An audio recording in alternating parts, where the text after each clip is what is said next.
We're continuing our series on Monsignor Jonas Abib's book, Agora, Meus, Olhos, VIrám, Now My Eyes See You. By the way, this is not so you can buy the book because you speak English and this book is in Portuguese. And it's for that reason, because this book is not available in English, I'm doing that video to bring the teachings of Monsignor Jonas, the founder of Canção Nova, of which I'm a member, to the English-speaking community. He talks to us about Mary Magdalene, and he says something that's really powerful, and that is that when we understand Mary Magdalene, first of all, we understand someone who was healed greatly by God, by Jesus.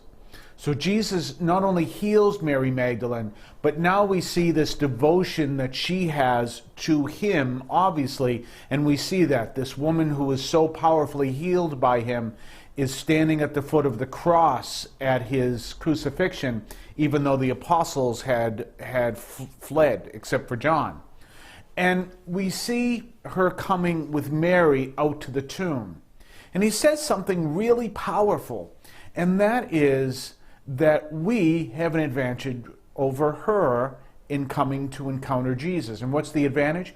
When she went to the tomb, she had no idea that he had resurrected.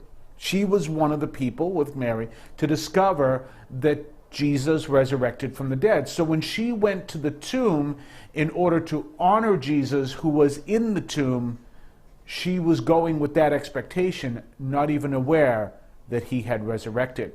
We already know about the resurrection, and so our adoration comes from that perspective that we know Jesus has resurrected, we know all he has done for us.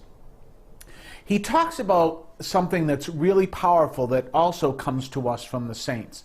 And what that powerful thing is that God's grace surrounds us like water surrounds a fish.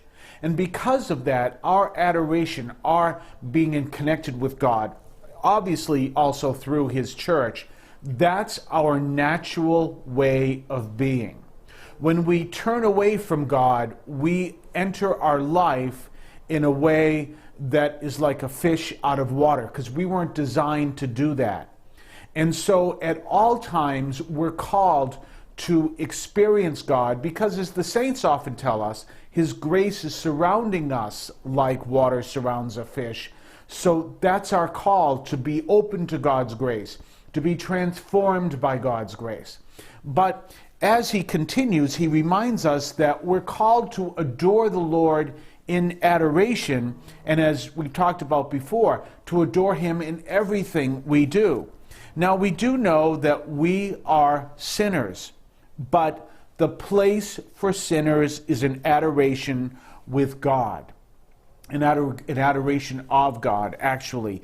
That's where we're called to be. And one of the lines he says right here, adoration is for us sinners. We're called to adore God even in our sinfulness. And remember how we begin Mass, the most important prayer that we do at any time of day, Mass. How do we begin? We acknowledge that we are sinners, and by acknowledging that we are sinners, we realize that despite that, the Lord is calling us there for the healing experience of being transformed. And so we see that powerful word. But he also tells us something else that's really important. And that is that adoration changes our life. And even if we take the worst of all sinners, regardless of what he has done or may be doing, or she, in their lives, can come and adore the Lord, and in time, that life will change. Even if someone is caught in a powerful sin, say any form of addiction, to come to adoration, to learn how to adore the Lord at all times, and that person's life will change. These are powerful teachings because adoration of the Lord is what we were created to do.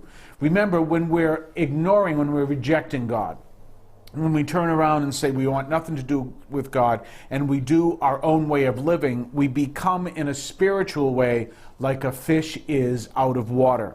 So as we continue this series, we recognize the importance of knowing what the Lord has done for us, that he's given us a gift of adoration, that even Mary Magdalene, at the time when she first went to adore Christ after his death, didn't realize the powerfulness of that gift because she didn't realize at the time that he had resurrected.